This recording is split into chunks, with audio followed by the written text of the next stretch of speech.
Hello, friends. I'm Stephanie Priest. I'm the owner at Ignite Fitness and Kickboxing, and we have helped thousands of people get to their goals on their fitness journey, whether it comes from a mindful space, a mental space, a motivation space, or quite frankly, a nutritional space. Exercise is always the piece that is kind of that back end piece whenever you're trying to achieve your goals. Today in this video, we're going to talk about macros and why they work for some people and how it is that they actually work. So all of us as humans need micronutrients and we need macronutrients, right? Macronutrients, when you think about them in three specific categories. There's actually a fourth category that we'll talk about in a little bit, but I'm going to go over the three specific ones first. There's protein, there are fats, and there are carbohydrates. And we need those in our body to help our body composition adjust and change, and quite frankly, just to perform our everyday functions in life. So the reason that macronutrients are really amazing and why everyone is kind of on the macronutrient bandwagon is that it allows you for a level of flexibility that most nutritional, we'll call them diets, don't really afford you. You get a tremendous amount of flexibility, and it discourages really like an elimination or deprivation.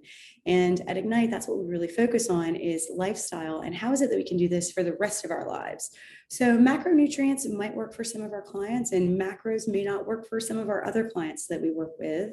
Our goal is to help everyone find what's right for them. I can tell you, I use macros. It's changed my life and I absolutely love it, but it's not for everyone. It allows me to have a sustainable lifestyle, but that doesn't necessarily mean that it works for you.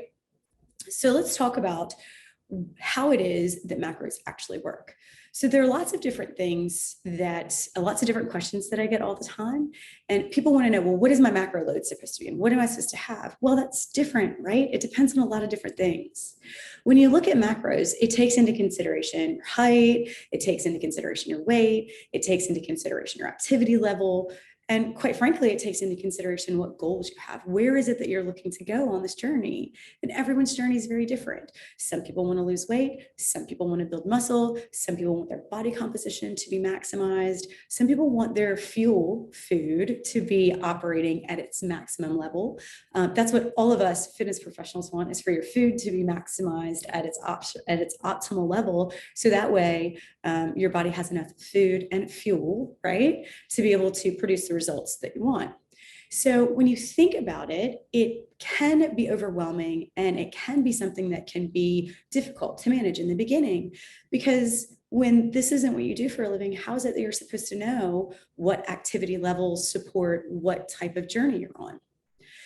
What I can tell you is working with a good certified nutritionist is a way to start. But there are a couple of things that you can do along the way before you get to that space.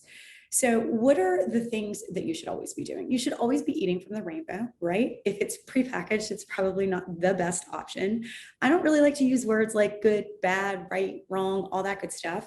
But when you think about food, if you can grab it out of or off the shelf and put it in your mouth, that's probably the option that you want to go. You can't do that obviously with lean proteins, but or quite frankly, eggs either. But you get like my point. You want to go lean proteins. You want to go nice, healthy fats, nut butters, things like that. Fruits, vegetables. Those are all really great because they don't have anything, chemically in them, and you can just like munch away, and it's always eating the rainbow. But what are really some tips and tricks that are going to help you? First of all, you have to understand what it is that your goals are. And your goals may be very different from mine, right? Is it building muscles so that way you can look like a bodybuilder or a fitness model? Is it leaning your body out? Is it being a skinnier version of who you are? Is it being a stronger version of who you are? Is it about losing some body fat? Is it about creating more body fat? Right? And that is going to be what determines what your journey is. So that would be the first recommendation, is really sitting down, understanding what your goal is in this journey and recognizing that this is truly a sustainable way for you to probably get there. The second piece of it is really understanding what you currently eat. So the way that I would do this is I would use a fitness tracker. So I use MyFitnessPal just because it's quick and easy, and they've got a free subscription, so I don't have to pay for it. I do pay for the upgraded version so that way I can track everything that I take in, but it's pretty inexpensive and it helps me understand what it is that I consume. I don't think that you need to start with plugging in your macros and trying to meet your macros on day one. I think you should take a couple of weeks, understand what it is that you consume on a daily basis, put everything in there. Is it cumbersome in the beginning? Sure, in the beginning, but anything that is worth achieving, right? You have to put effort into. So just do that. It doesn't matter what you eat. If you eat Wendy's or Wawa or, Subway or whatever, Panera, put it in. And then after a period of 2 weeks, then you can go back and be like, well, gosh, I didn't even realize what I was consuming. And now I know the types of foods that I eat. And now that I know the types of foods that I eat, I understand what my macros are. In MyFitnessPal, it'll break all that out for you. So you just log what you have. It's scanned. It has a barcode scanner. You can access many restaurants that are national chains. So that way you can see by just clicking a button, it'll drop it in automatically and tell you what it is that you actually are consuming. And at that point, you're like, okay, cool. Well, I see that I eat this many carbs a day, roughly. I eat this much fat a day and this much protein. That's going to give you a really good understanding of why you are where you are currently, right?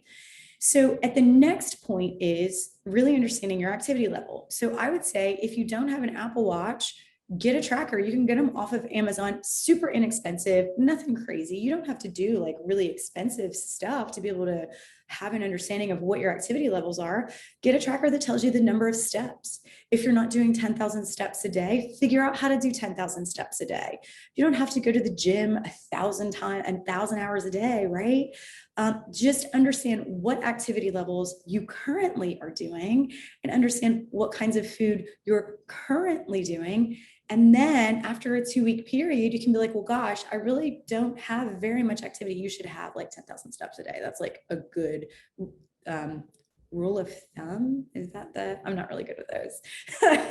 So you should have about 10,000 steps a day. And if you don't have 10,000 steps a day, like that's where you can like first dig into, how is it that I can get 10,000 steps a day? Do I stand up at my desk and do jumping jacks every, 20 minutes? So that way I make certain that I get 10,000 steps a day. Do I park my car as far away from every entrance as possible to add those steps in? Do I go up and down stairs as opposed to using an elevator? There are little tips and tricks along the way that you can do, that you can add steps in. It's just about being cognizant. And quite frankly, that's how it is that you can make macros work for you, is in the beginning, being cognizant of what you're consuming, being cognizant of what your activity levels are. Once you've tracked that for a couple of weeks and you have a real idea of what it is that you're doing to your body, then I would go to a macro calculator. You can Google them and find them anywhere.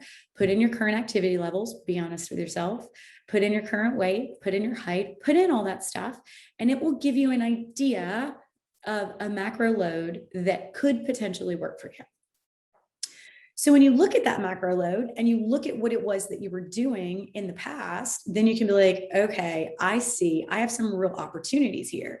And then you start to use the foods that you were eating and try to get to the grams in that particular macro load that you're looking for. So that's where it can start to get a little dicey, is, well, how do I get to this number of grams and how do I get to that number of grams?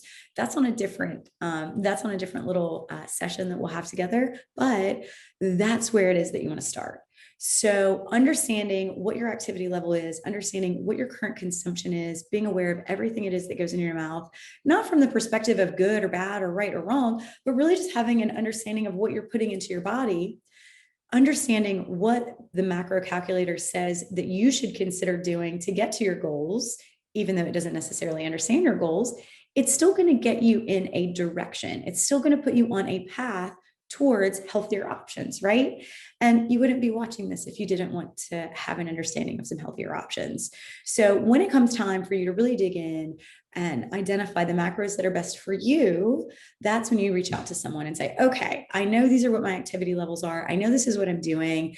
This is what it says that I'm supposed to be doing. And you start to work in that arena of understanding macros, what types of food fall in what macro categories, and then you're really able to build towards your goal. So hopefully those tips helped. For those of you, there are a couple of people that I would say this is probably not a really good option for you. If you tend to be obsessive about tracking, if you tend to have anxiety about getting on a scale or putting your food on a scale or any type of tracking, if that gives you anxiety, this is not the thing for you. And that's okay. There are lots of different nutritional strategies that you can try along the way. So if you have any questions, you can always reach out to me. I'm happy to help in whatever way I can. Thanks, guys, and I'll see you at the next one. Bye.